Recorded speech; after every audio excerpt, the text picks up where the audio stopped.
Hello, what's up mga idol? May sisilipin tayong fishing spot ngayon. Titignan natin kung pwede siya as a playground.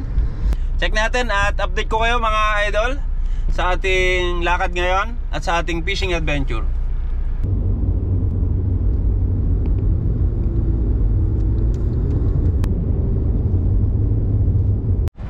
Mukhang beach ata itong napuntahan natin mga idol.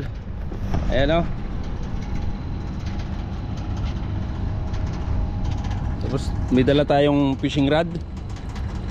Pero tanong tayo ron kung pwede mag-fishing.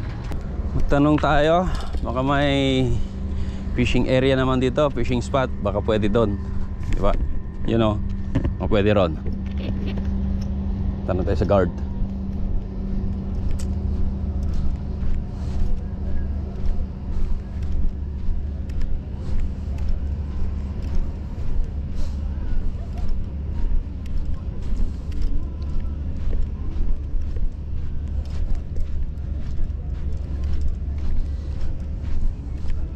Hello, brother.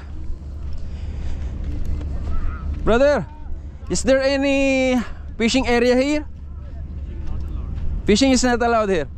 No designated area here for do fishing? No? Only swimming. There. Not allowed. Okay, boss. Thank you. Even the other side? Other side you can check, but this island not allowed. This island not allowed. This island not allowed. Thank you so much, brother. So, lipat tayo. Tignan natin dun sa ibang area. Baka meron. So, alis na tayo rito sa island. At may titignan pa tayo isang spot.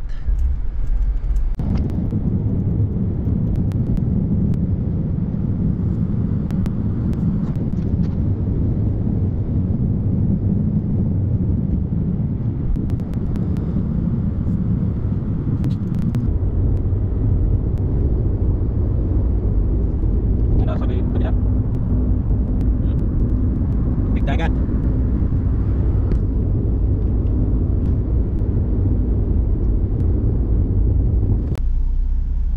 Brother, still allowed to do fishing there? I close already? But because before it's open. Oh, why the close, brother?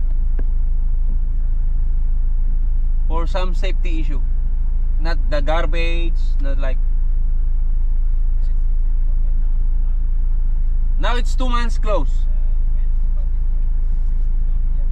Yeah. But there's a signboard there na no fishing. Okay. Thank you so much, brother. Have a nice day. So, ayun. Pati rito sa may Batin area na fishing spot, sarado na. Temporary close. Ayan. Kung naalala nyo, may video tayo dito, may picture tayo rito sa area na to. Ayan. It's closed na. So, it's time to go home.